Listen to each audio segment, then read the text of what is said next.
राधे राधे दोस्तों, कैसे हैं आप सब। दोस्तों एक बड़ी खबर आ रही है यहाँ पे बांग्लादेश से, जहाँ पे बांग्लादेश के अंदर नेशन वाइड रेलवे स्ट्राइक जो है घोषित हो गई है। जहाँ पे पूरे ही कंट्री के जो रेलवेज है उसको सस्पेंड कर दिया गया है। पूरे बांग्लादेश के अंदर ट्रेनों के ऑपरेशन को रोक दिया गया है और वहाँ पे अब कोई भी ट्रेन नहीं चलेगी। और ये जो इम्प्लीमेंट हुआ है ये मंगलवार रात्रि 12 बजे से, मतलब कल जो रात 12 बजे बीत गई, वहाँ से जो है स्टार्ट कर दिया गया है। और अब वहाँ पे कोई भी ट्रेन जो है नहीं चल रही है। दोस्तों ऐसा क्यों हो रहा है, इन सारी बातों पे चर्चा करते हैं और एकदम डिटेल में चर्चा करेंगे कि ऐसा क्यों हो रहा है। ठीक है, तो सबसे पहले आप यहाँ अपनी स्क्रीन पे देख पा रहे हैं कि बांग्लादेश के अंदर जो उनकी रेल यूनियन है दोस्तों, उन्होंने एक स्ट्राइक लगा दी है। ठीक है, अब यूनियन क्या होती है आप में से काफ़ी लोगों को पता होगा। लेबर यूनियन होती है, बहुत सारी फैक्ट्रीज़ में, बड़ी बड़ी कंपनीज़ में जो है यूनियन होती है। वहाँ के जो भी मजदूर होते हैं वो अपना एक संघ बना लेते हैं, जो कि उन मजदूरों के ऊपर अत्याचार को होने से रोकता है, उनकी सैलरी को ठीक रखता है, बहुत सारी काम जो है करता है उनके लिए। ठीक है, तो वहाँ की जो रेल यूनियन है उनकी कुछ डिमांड्स थी, उस डिमांड को लेकर के वहाँ की जो प्रेजेंट गवर्नमेंट है उनके साथ उनका डिस्कशन हुआ। डिमांड मीट ना होने के कारण जो है यहाँ पे एक इन्फिनाइट स्ट्राइक को जो है बोल दिया गया। अब इन्फिनाइट स्ट्राइक मतलब कि जब तक उनकी डिमांड फुलफिल नहीं होंगी तब तक के लिए स्ट्राइक चलती रहेगी। बांग्लादेश में कोई भी ट्रेन के ऑपरेशंस नहीं होंगे। अब सवाल दोस्तों ये है कि वहाँ पे ये स्ट्राइक चल क्यों रही है, मतलब रीज़न क्या है उसके पीछे। देखिए, बांग्लादेश के अंदर जो वहाँ का रेल नेटवर्क है वहाँ पे स्टाफ की बहुत ज़्यादा शॉर्टेज थी। मतलब वहाँ पे बहुत कम स्टाफ रहता था, चाहे वो लोको पायलट्स हो, चाहे वो ट्रेन गार्ड, ट्रेन मैनेजर हो, मतलब जो भी रेलवे में स्टाफ है उसकी बहुत ज़्यादा कमी थी। तो होता क्या था कि ऑलमोस्ट हर डिपार्टमेंट का हर एक एम्प्लॉय ओवर टाइम करता था, एक्स्ट्रा काम करना पड़ता था। ये रेलवे में भी जगह पे होता है लेकिन हर जगह नहीं होता। और इस ओवर टाइम के लिए उनको ड्यूली पे किया जाता था। उनकी जो भी पेमेंट होती थी उनको दी जाती थी कि भाई ठीक है, आप एक्स्ट्रा काम कर रहे हैं उसके लिए आप ओवर टाइम का पैसा लेंगे ना। उनकी जो यूनियन है वो ये चाहती है कि ओवर टाइम का ये जो पैसा है ये इनकी पेंशन में काउंट हो, इनके रिटायरमेंट बेनिफिट के अंदर काउंट हो। क्या है पूरा थोड़ी कॉम्प्लेक्स है बट मैं आपको समझाता हूँ। तो क्योंकि हम इस वीडियो को इंडिया में डिस्कस कर रहे हैं तो हम इसको इंडियन लॉज के हिसाब से डिस्कस करेंगे। ठीक है, तो इंडिया में किसी भी पर्सन की सैलरी की अगर पेंशन निकालनी होती है, क्योंकि यहाँ पे लड़ाई सारी पेंशन के ऊपर हो रही है, तो इंडिया में किसी भी सैलरीड पर्सन की अगर पेंशन निकालनी होती है तो इनकम टैक्स लॉ के अंदर हम क्या करते हैं, 3 चीज़ों को लेते हैं। जैसे आप यहाँ देख सकते हैं, हम उनकी जो भी उनका लास्ट ड्रॉन होता है, मतलब उनकी जो लास्ट मंथ की जो भी सैलरी होती है उसका बेसिक लेते हैं, डीए लेते हैं, मतलब डियरनेस अलाउंस जिसको महंगाई भत्ता बोलते हैं, और एचआरए लिया जाता है।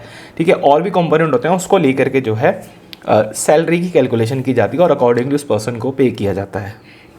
उदाहरण के तौर पे मान लीजिए किसी पर्सन की सैलरी है 1 लाख रुपए, टोटल सैलरी अगर किसी की 1 लाख रुपए है तो उसकी जो पेंशन है वो 1 लाख रुपए पर कैलकुलेट होगी। अब दोस्तों बांग्लादेश के अंदर क्या हो रहा था ना, जैसे मैंने आपको बताया कि हर पर्सन लगभग बहुत ही समय से ओवर टाइम कर रहा था, तो उनको हमेशा एक ओवर टाइम उनकी एक ना नॉर्मल रूटीन का पार्ट बन गया कि वहाँ पर सैलरी मिल ही रही है रूटीनली। जो सैलरी है मान लीजिए वो 1 लाख है, उसमें 50,000 रुपये ओवर टाइम जुड़ के आ रहा है तो 1.5 लाख रुपये हो गया। ठीक है, नाउ उनकी यूनियन कहती है कि भाई आप जो पेंशन कैलकुलेट करेंगे, जो भी लोग रिटायर हो उनकी पेंशन जो कैलकुलेट होगी वो होगी 1.5 लाख रुपए के ऊपर।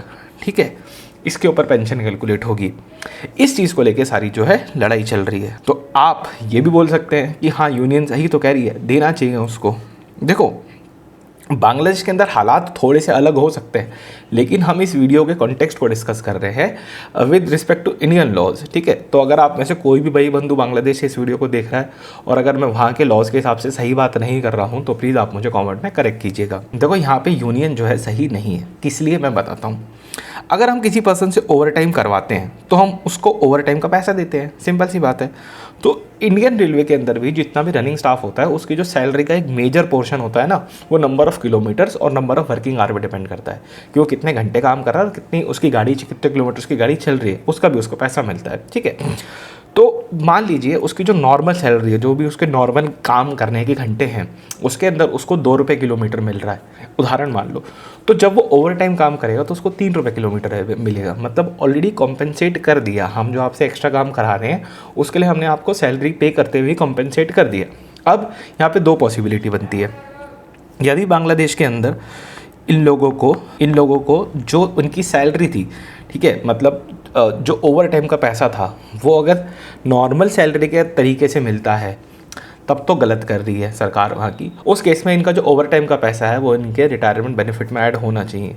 लेकिन अगर वहाँ की गवर्नमेंट भी इंडियन गवर्नमेंट की तरह ही उनके ओवर टाइम की जो पेमेंट करती है वो थोड़ी सी एक्स्ट्रा करती है as compare to their normal salary, तो ऐसे केस में कोई रीज़न बनता ही नहीं कि वहाँ की गवर्नमेंट या फिर कोई भी यूनियन खड़े होकर के ये चीज़ बोले, क्योंकि दिस इज़ कम्प्लीटली अनएथिकल। ठीक है ना, अगर हमने आपसे एक्स्ट्रा काम करवाया तो हम हाथ के हाथ आपको उसके लिए एक्स्ट्रा पे करके चल रहे हैं। अब जो बांग्लादेश रेलवे है दोस्तों, वो 65 मिलियन लोगों को जो है पैसेंजर मतलब हर साल सफ़र कराती है। ठीक है, जिसमें 25,000 लोगों की एम्प्लॉयमेंट है, 25,000 इसके एम्प्लॉई हैं। और आप एक चीज़ समझो कि 25,000 इसके डायरेक्ट एम्प्लॉयज़ होंगे, इनडायरेक्टली लगभग ये 50,000 लोगों को और रोज़गार देती होगी। किन लोगों की बात कर रहा हूँ? जो फल फ्रूट बेचने वाले हो गए, चाय बेचने वाले हो गए, अलग अलग तरीके के वेंडर हो गए। तो एक जो रिलेटेड मतलब एक इंडस्ट्री से लग करके बहुत से जो रोज़गार चलते हैं छोटे मोटे, वो कितने हज़ारों कितने लाखों होंगे, उन सब के ऊपर भी जो इफेक्ट पड़ेगा वो भी वर्क नहीं कर पाएंगे। अच्छा, इस पूरी चीज़ से होने क्या वाला है? देखो, जो मैं पढ़ पाया, जो मैंने समझा कि हर जैसे इंडिया है, इंडिया की अलग अलग स्टेट्स हैं। ठीक है, अलग अलग स्टेट की एक कुछ ना कुछ मैन्युफैक्चर करने की कोई ना कोई यूएसपी होती है जहाँ से वो एक अपना मेजर इनकम कमाता है। ठीक है, ऐसी बांग्लादेश के अंदर ना जो गारमेंट मैन्युफैक्चर है, वो कपड़े की जो मैन्युफैक्चरिंग है वो जो है बहुत ज़्यादा होती है। और वहाँ पे जो मैन्युफैक्चरिंग होती है वो ट्रेन के द्वारा ही वहाँ के पोर्ट्स तक पहुँचती है और फिर अदर कंट्रीज़ में उसको सप्लाई किया जाता है। अब इनके रोड नेटवर्क का तो पता नहीं, लेकिन सब कुछ यहाँ पर ट्रेन पर डिपेंड था। मतलब पूरी जो इंडस्ट्री थी उसका जितना भी एक्सपोर्ट होता था वो ट्रेन पर डिपेंड था। और ट्रेन बंद हो जाने से उस पूरी इंडस्ट्री को जो है ऑलरेडी इफेक्ट पड़ेगा और वो भी जो है नहीं वर्क कर पाएगी। लोगों को जो होगा सो होगा, जो लोग ट्रैवल नहीं कर पाएंगे होगा, वो तो एक अलग इम्पैक्ट है ही है। प्लस उनकी जो पूरी इकॉनमी की जो रीढ़ थी जिसके ऊपर वो इकॉनमी खड़ी होती है, जो इकॉनमी मेजरली पैसा कमाती है, ठीक है, गारमेंट के एक्सपोर्ट से, कपड़ों के एक्सपोर्ट से, वो भी कहीं ना कहीं जो है पूरा ठप यहाँ पे हो जाएगा। तो ये एक चीज़ है यहाँ पे बांग्लादेश रेलवे के बारे में। मैं उम्मीद करता हूँ दोस्तों आपको वीडियो पसंद आई होगी। अगर अच्छी लगी तो इस वीडियो को लाइक कीजिएगा। Bye bye, have a nice day.